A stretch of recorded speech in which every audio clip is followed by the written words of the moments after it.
सत श्री अकाल जी, तुसीं देख रहे हो day to day news India. असीं तुहाडे नाल वादा करते हैं साडे चैनल का कोई भी पत्रकार किसी तो रिश्वत नहीं लेगा, ना ही तोहफा लेगा तो ना ही किसी को ब्लैकमेल करेगा।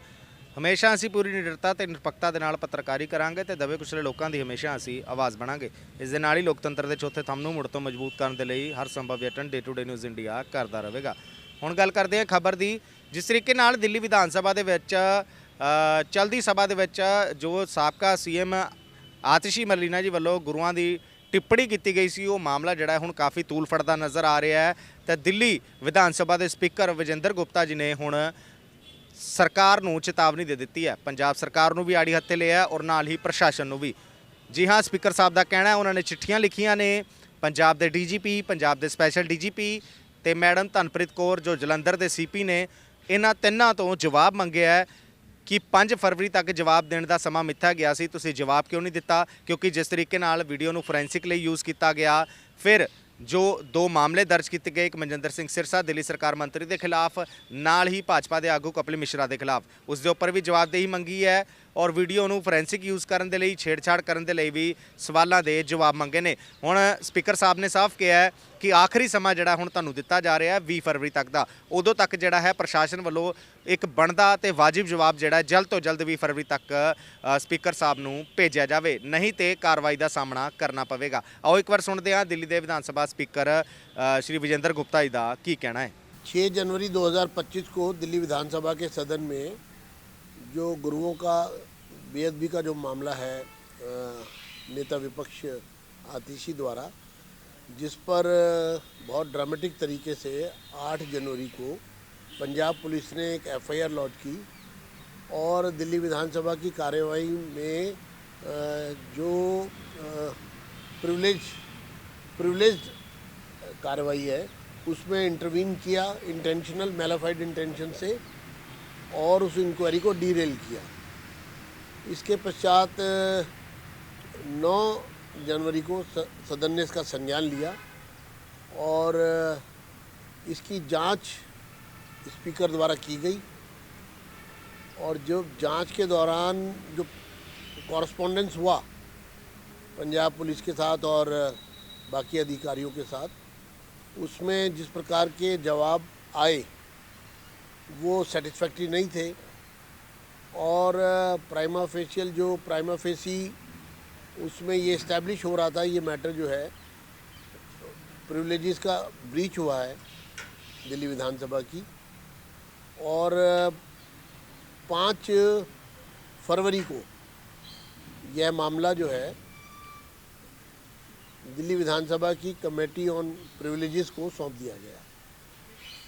ये एक शिकायत भी मेरे पास दिल्ली सरकार के मंत्री श्री कपिल मिश्रा द्वारा दी गई थी, जिसमें 361A जो कि कॉन्स्टिट्यूशन ऑफ इंडिया की सेक्शन आर्टिकल 361A के अनुसार उसमें भी ये इस बात का प्राइमा फेसी साफ रूप से नज़र आया कि मैटर ब्रीच ऑफ प्रिविलेज का है। इसलिए कमेटी को ये सारा मामला फर्दर इन्वेस्टिगेशन के लिए सौंप दिया गया है और 5 फरवरी से कमेटी इस पर अपनी कार्रवाई कर रही है। मेरा ये मानना है कि कमेटी की रिपोर्ट मुझे जब सौंपी जाएगी पूरी कार्रवाई करने के बाद, उसके बाद वो हाउस में टेबल होगी और फिर इस पर पूरे मामले पर हाउस फैसला लेगा।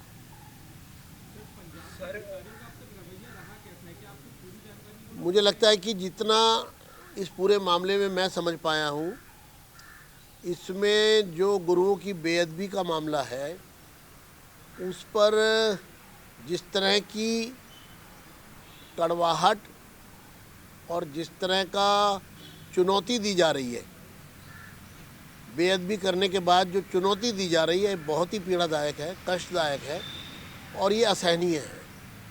सर, आपकी तरफ से एक बार फिर से मौका दिया गया है। अभी ये कमेटी अपनी कार्रवाई कर रही है और कमेटी की कार्रवाई में मौका दिया जाता है जिनके खिलाफ भी प्रिविलेज का मामला बनता है, ब्रीच ऑफ प्रिविलेज का मामला बनता है, उनको जवाब देने का भी मौका दिया जाता है, उनको पर्सनल हियरिंग का भी मौका दिया जाता है। तो मेरा ये कहना है कि दिल्ली विधानसभा अपने प्रोसीजर को किसी भी तरह से नियमों के अनुसार ही वो प्रोसीजर होगा, टाइम बाउंड होगा और उसको अननेसेसरी किसी को डिले नहीं करने दिया जाएगा, ऐसा मेरा मानना है। और मुझे लगता है कि चूँकि मामला बहुत ही इम्पोर्टेंस का मामला बन गया है, ये एक नेशनल इम्पोर्टेंस का मामला बन गया है और गुरुओं की बेअदबी का इसमें सवाल खड़ा हुआ है, जो किसी भी रूप में किसी भी स्तर पर वो सहन नहीं हो सकता है।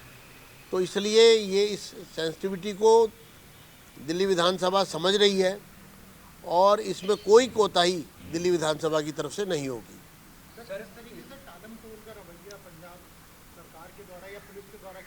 ये सब चीज़ें रिपोर्ट के तहत सदन के समक्ष आने वाली हैं। जो भी कुछ रिपोर्ट तैयार होगी, जो रिपोर्ट में कहा जाएगा उसके अनुसार ही मुझे लगता है कि हम फैसला लेंगे।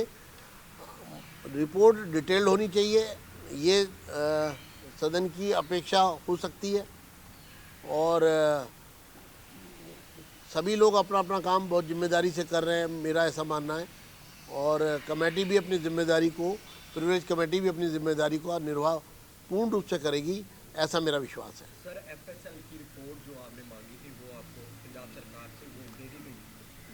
अभी तक एक भी दस्तावेज, यहाँ तक कि एफआईआर की कॉपी जो कि एक कॉमन डॉक्यूमेंट है जो कोई भी ले सकता है, वो तक भी जब स्पीकर को नहीं सौंपी गई और शिकायतकर्ता की शिकायत तक भी नहीं दी गई, तो फिर ये मामला और संगीन हो गया था और इसलिए मैंने उस मामले को कमेटी को सौंप दिया था। ये तो समय आने पर ही पता लगेगा जब रिपोर्ट बनेगी। ਸੋ ਤੁਸੀਂ ਦੇਖਿਆ ਉਹਨਾਂ ਨੇ ਕਿਹਾ ਕਿ ਹੁਣ 20 ਫਰਵਰੀ ਦਾ ਆਖਰੀ ਸਮਾਂ ਮਿੱਥਿਆ ਗਿਆ ਹੈ। ਜਲਦ ਤੋਂ ਜਲਦ ਪ੍ਰਸ਼ਾਸਨ ਨੂੰ ਜਵਾਬ ਦੇਣ ਦੀ ਲੋੜ ਹੈ। ਪਹਿਲੇ ਵੀ ਬਹੁਤ ਸਮਾਂ ਦਿੱਤਾ ਗਿਆ ਲੇਕਿਨ ਜਵਾਬਦੇਹੀ ਜਿਹੜੀ ਹੈ ਬਿਲਕੁਲ ਨਾ ਦੇ ਬਰਾਬਰ ਰਹੀ ਤੇ ਹੁਣ 20 ਫਰਵਰੀ ਤੱਕ ਆਖਰੀ ਸਮਾਂ ਜਿਹੜਾ ਹੈ ਦਿੱਤਾ ਗਿਆ ਹੈ ਪੰਜਾਬ ਦੇ ਡੀਜੀਪੀ, ਸਪੈਸ਼ਲ ਡੀਜੀਪੀ ਤੇ ਜਲੰਧਰ ਦੇ ਸੀਪੀ ਨੂੰ ਕਿ ਜਲਦ ਤੋਂ ਜਲਦ ਇਸ ਦੇ ਉੱਪਰ ਜਵਾਬਦੇਹੀ 20 ਫਰਵਰੀ ਤੱਕ ਦਿੱਤੀ ਜਾਵੇ, ਨਹੀਂ ਤਾਂ ਕਾਰਵਾਈ ਦਾ ਸਾਹਮਣਾ ਕਰਨਾ ਪਵੇਗਾ। ਹੋਰ ਅਪਡੇਟਸ ਲਈ ਤੁਸੀਂ ਲਗਾਤਾਰ ਜੁੜੇ ਰਹੋ day to day news India ਦੇ ਨਾਲ। ਵੀਡੀਓ ਜਰਨਲਿਸਟ ਕਰਨਜੀਤ ਸਿੰਘ ਦੇ ਨਾਲ Davinder Singh, day to day news India, Delhi.